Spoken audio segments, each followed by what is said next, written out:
जैन साथियों, दीपांजलि एकेडमी में आपका स्वागत है। दोस्तों, आज हम बायोलॉजी के महत्वपूर्ण प्रश्न बताएंगे जो परीक्षाओं की दृष्टि से बहुत महत्वपूर्ण है। पहला है, प्रकाश संश्लेषण की क्रिया में वातावरण में विमुक्त ऑक्सीजन कहाँ से प्राप्त होती है? तो दोस्तों, ये पानी से प्राप्त होती है, यानी कि जल से प्राप्त होती है। इसका सूत्र होता है H2O। ठीक है दोस्तों, तो प्रकाश संश्लेषण की क्रिया में वातावरण में विमुक्त ऑक्सीजन कहाँ से प्राप्त होती है?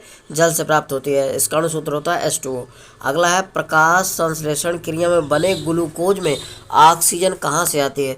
तो दोस्तों, प्रकाश संश्लेषण की क्रिया में जो ग्लूकोज बनता है, तो ग्लूकोज में ऑक्सीजन कहाँ से आती है? तो ये कार्बन डाइऑक्साइड CO2 से आती है।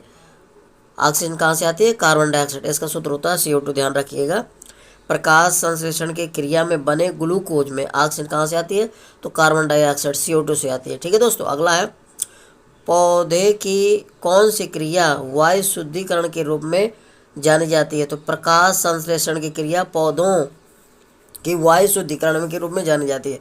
तो प्रकाश संश्लेषण की क्रिया वायु शुद्धिकरण के रूप में जानी जाती है पौधों के लिए। ठीक है दोस्तों, अगला है, किन कारणों के प्रकाश में प्रकाश संश्लेषण की दर सर्वाधिक होती है? कहने का मतलब है, किन किरणों के प्रकाश में प्रकाश संश्लेषण की दर सर्वाधिक होती है? तो लाल किरणों में प्रकाश की तरंग सबसे अधिक होती है, ध्यान रखना।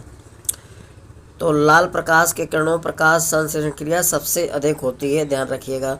लाल किरणों के प्रकाश में प्रकाश संश्लेषण की क्रिया सर्वाधिक होती है। इसके बाद हरे में होती है, ध्यान रखना। तो दोस्तों, प्रकाश संश्लेषण की क्रिया लाल और हरे में होती है, लेकिन सबसे अधिक होती है लाल किरणों वाले प्रकाश में, ध्यान रखिएगा। ठीक है दोस्तों, अगला है, C4 पौधे कौन से हैं? तो गन्ना है, मक्का है, ज्वार है, मोथा है, पेनिकस है, चौलाई है। ये C4 पौधे कहलाते हैं। गन्ना है, मक्का है, ज्वार है, मोथा है, पेनिकम है और चौलाई है। ये C4 पौधे कहलाते हैं। ठीक है दोस्तों, अगला है, C3 प्लांट्स पौधे कौन से होते हैं? प्लांट्स वन पौधे C3 पौधे कौन से होते हैं? वे पौधे जिनमें कार्बन डाइऑक्साइड का स्थिरीकरण केल्विन चक्र द्वारा होता है, अर्थात समानतः सभी पौधे होते हैं। यानी C3 पौधे कौन से होते हैं? तो वे पौधे जिनमें CO2 का स्थिरीकरण केल्विन चक्र द्वारा होता है, वो होते हैं तुम्हारे C यानी कार्बन 3 वाले पौधे होते हैं। अगला है, ऊर्जा स्थानांतरण की क्रिया में ADP से ATP के बनने में फास्फेट का स्रोत क्या होता है? तो अकार्बनिक फास्फेट PI होता है, ध्यान रखना। ऊर्जा स्थानांतरण की क्रिया में ADP से ATP के बनने में फास्फेट का स्रोत क्या होता है? तो अकार्बनिक फास्फेट होता है, अकार्बनिक फास्फेट होता है। ठीक है दोस्तों, अगला है, सामान्यतः वायुमंडल में कार्बन डाइऑक्साइड की क्रिया कितनी मात्रा ppm पाई जाती है? सामान्यतः वायुमंडल में कार्बन डाइऑक्साइड की मात्रा कितनी ppm पाई जाती है? ppm एक मात्रा का दोस्त पैमाना है। ठीक है, तो ये होती है 300 ppm। कितनी होती है वायुमंडल में कार्बन डाइऑक्साइड मात्रा? कितनी होती है? 300 ppm।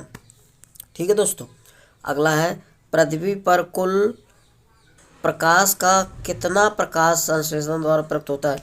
यानी पृथ्वी पर जो सूर्य का प्रकाश आता है, तो कितना प्रकाश संश्लेषण में प्रयुक्त होता है, यानी कि उसके लिए कितना चाहिए? तो समानतः 2 से 3% चाहिए, ध्यान रखिएगा।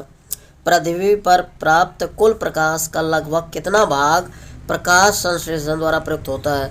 तो समानतः 2 से 3% प्रकाश संश्लेषण उपयोग हो जाता है। जो सूर्य का प्रकाश है, 2 से 3% प्रकाश संश्लेषण की क्रिया में प्रयुक्त हो जाता है। ठीक है दोस्तों, मेरा वीडियो लाइक करिए और सब्सक्राइब करिए अगर अच्छा लगता है। ठीक है दोस्तों, जय हिंद।